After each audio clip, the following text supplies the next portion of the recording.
Hello दोस्तों, जैसे कि सब आप जानते हैं कि ओपन स्कूल का एग्ज़ाम स्टार्ट हो गया है। तो ये कक्षा 12वीं का बायोलॉजी का मैं आपको सॉल्यूशन शेयर कर रहा हूँ। इसमें सबसे पहले आप देखेंगे तो ये ऑब्जेक्टिव क्वेश्चन है। ऑब्जेक्टिव क्वेश्चन में पहला है नीललित शैवाल है, ये साइनोबैक्टीरिया है। दूसरा साल्विरिया में परागकण होता है कीट द्वारा। फिर ऑस्टियोपोरोसिस है, ये एक रोग का नाम है। उसके बाद हाइपोथैलेमस, फिर अलेक्जेंडर फ्लेमिंग, ये ऑब्जेक्टिव का आंसर है। उसके बाद फिल इन द ब्लैंक्स है, खाली स्थान है। उसमें पहला आंसर है अंडाशय, फिर दूसरा आंसर आएगा रस लसिका। ओके, इसी प्रकार हम आगे बढ़ते हैं। आगे हम बढ़ेंगे तो ये है खाली स्थान। खाली स्थान में जैसे यहाँ पर है कौन सा टेस्ट किया जाता है एड्स के लिए, तो एलिसा। फिर उसके बाद खमीर है, अंगूर का किण्वन। फिर बायोपायरेसी आएगा। फिर सही जोड़ी में पहला पादप रस, फिर ऑक्सीनोमीटर, फिर कल्पक्कम, उपास्थि और लाइकेन, ये सही उत्तर है। फिर पृथ्वी के आरंभिक वातावरण में कौन कौन सा गैस था, तो हाइड्रोजन और हीलियम, दो प्रकार के गैस थे।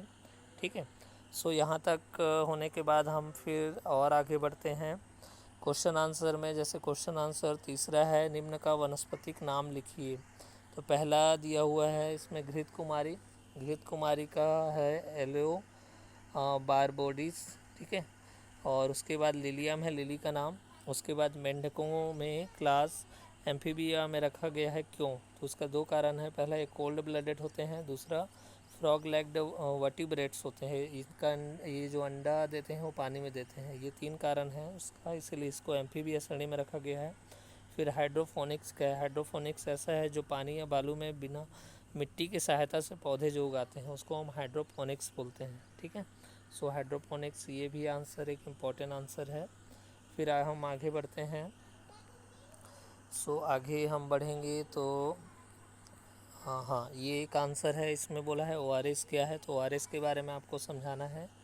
ठीक है, उसके बाद हमको MMR टीका और BCG टीका के बारे में लिखना है। तो MMR टीका किस लिए दिया जाता है? खसरा, मॉप्स और रूबेला के लिए। BCG टीका किस लिए दिया जाता है? वो TB के लिए, तपेदिक के लिए दिया जाता है। ओके, इसी प्रकार हम आगे बढ़ते हैं 8वें क्वेश्चन की ओर।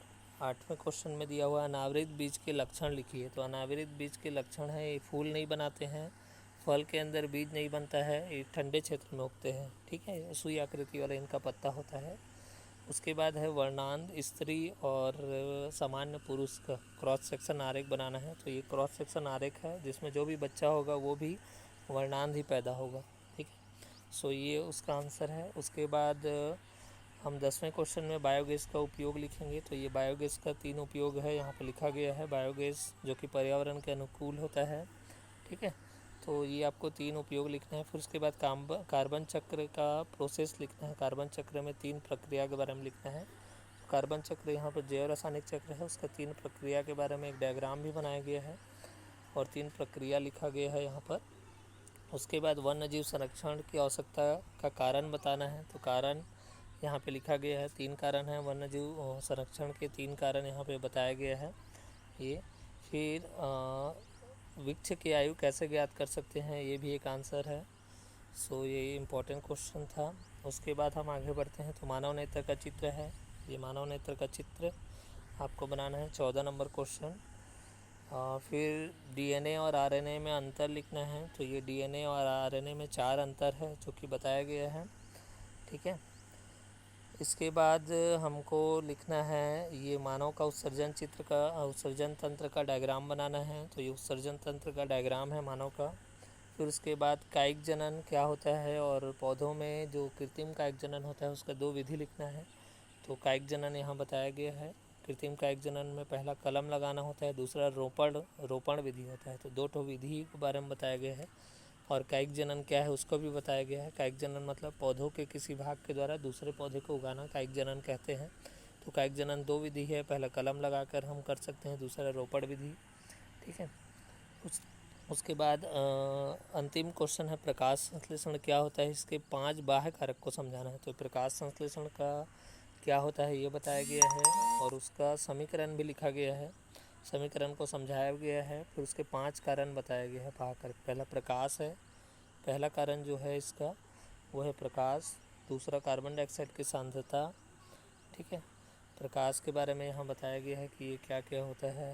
इसके लिए क्यों आवश्यक होता है प्रकाश, फिर कार्बन डाइऑक्साइड की सांद्रता के बारे में बताया गया है, फिर उसके बाद तापमान होता है तीसरा कारक, फिर जल होता है, फिर ऑक्सीजन होता है। तो ये 5 कारक हैं, ठीक है। इस प्रकार पूरा क्वेश्चन आंसर कंप्लीट होता है। मैं फिर से आपको बता दूं तो हम अगर स्टार्टिंग से शुरू करेंगे तो ये है सही विकल्प, उसके बाद रिक्त स्थान है, फिर उसके बाद सही उचित संबंध जोड़ो है, फिर क्वेश्चन आंसर है, ये second number, third number question, fifth number, फिर 6 नंबर क्वेश्चन है, फिर 7th नंबर क्वेश्चन, फिर 8 नंबर क्वेश्चन, फिर 9, ठीक है।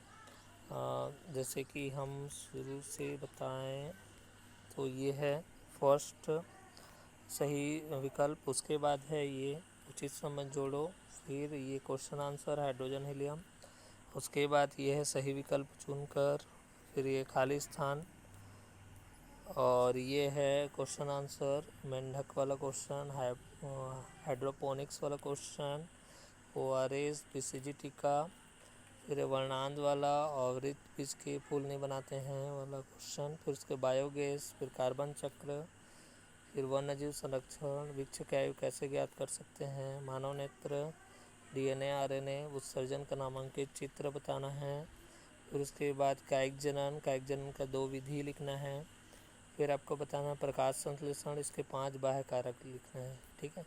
तो ये हो गया आज का वीडियो।